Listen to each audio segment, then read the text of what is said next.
Nama saya Gina Salsabila, saya dari Universitas Al-Azhar Indonesia, jurusan Psikologi. Saya akan menjelaskan tentang filsafat behavioristik dengan tokoh Ivan Pavlov. Ivan Petrovich Pavlov lahir pada tanggal 14 September 1849 di Ryazan, Rusia, yaitu desa tempat ayahnya, Peter Pavlov, menjadi seorang pendeta. Ia dididik di sekolah gereja dan melanjutkan ke seminari teologi. Pavlov lulus sebagai sarjana kedokteran dengan bidang dasar fisiologi. Pada tahun 1884, ia menjadi direktur Departemen Fisiologi pada Institute of Experimental Medicine dan memulai penelitian mengenai fisiologi pencernaan.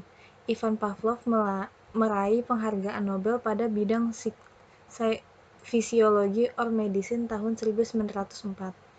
Ivan Pavlov adalah seorang behavioristik terkenal dengan teori pengkondisian asosiatif stimulus respons, dan hal ini yang dikenang darinya hingga kini. Classic conditioning atau pengkondisian atau persyaratan klasik adalah proses yang ditemukan Pavlov melalui percobaannya terhadap anjing, di mana perangsang asli dan netral dipasangkan dengan stimulus bersyarat secara berulang-ulang sehingga memunculkan reaksi yang diinginkan. Ia menemukan bahwa ia dapat menggunakan stimulus netral, seperti sebuah nada atau sinar untuk membentuk perilaku.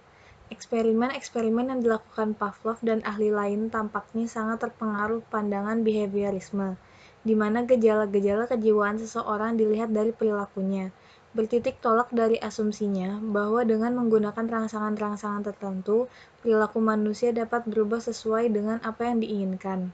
Kemudian, Pavlov mengadakan eksperimen dengan menggunakan binatang karena ia menganggap binatang memiliki kesamaan dengan manusia.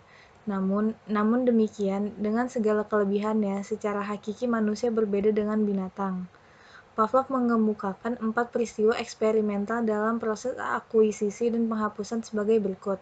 Yang pertama adalah stimulus tidak terkondisi, suatu peristiwa lingkungan yang melalui kemampuan bawaan dapat menimbulkan refleks organismik, contohnya makanan. Yang kedua adalah stimulus terkondisi, suatu peristiwa lingkungan yang bersifat netral dipasangkan dengan stimulus tak terkondisi. Contohnya, bunyi bel adalah stimulus netral yang dipasangkan dengan stimulus tidak terkondisi berupa makanan.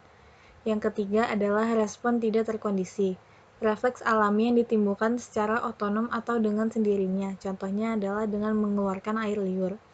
Dan yang terakhir adalah respons terkondisi, refleks yang dipelajari dan muncul akibat dari penggabungan stimulus terkondisi dengan US. Contohnya, keluarnya air liur akibat penggabungan bunyi bel dengan makanan. Tingkah laku sebenarnya tidak lain daripada rangkaian refleks berkondisi, yaitu refleks-refleks yang terjadi setelah adanya proses conditioning, di mana refleks-refleks yang tadinya dihubungkan dengan rangsangan-rangsangan tak berkondisi lama-kelamaan dihubungkan dengan rangsangan berkondisi.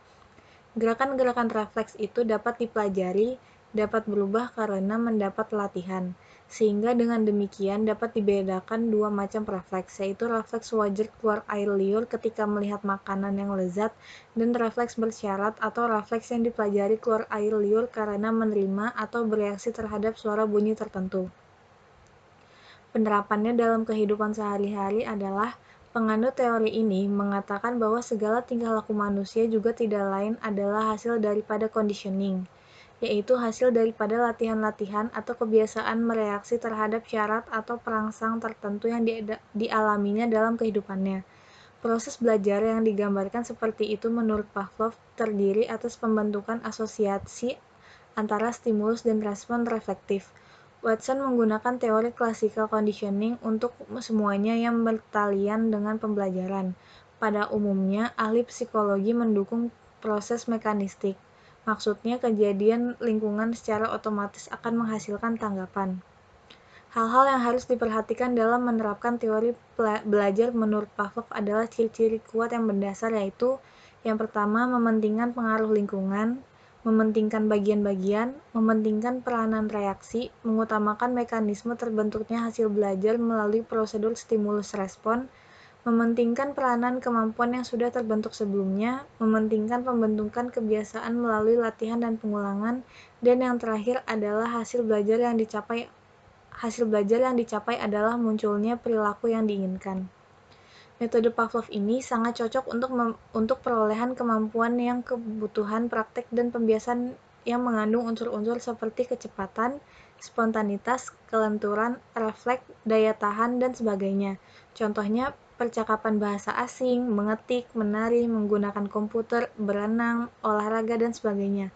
Teori ini juga cocok diterapkan untuk melatih anak-anak yang masih membutuhkan dominasi peran orang dewasa, suka mengulangi dan harus dibiasakan, suka meniru dan senang dengan bentuk-bentuk penghargaan langsung seperti diberi permen atau pujian. Kelemahan dari teori conditioning ini adalah teori ini menganggap bahwa belajar itu hanyalah terjadi secara otomatis. Keaktifan dan penentuan pribadi dalam tidak dihiraukannya. Teori conditioning ini memang tepat kalau kita hubungkan dengan kehidupan binatang. Pada manusia, teori ini hanya dapat kita terima dalam hal-hal belajar tertentu, umpamanya dalam belajar yang mengenai skills atau kecekatan tertentu dan mengenai pembiasaan pada anak-anak kecil. Sekian, terima kasih.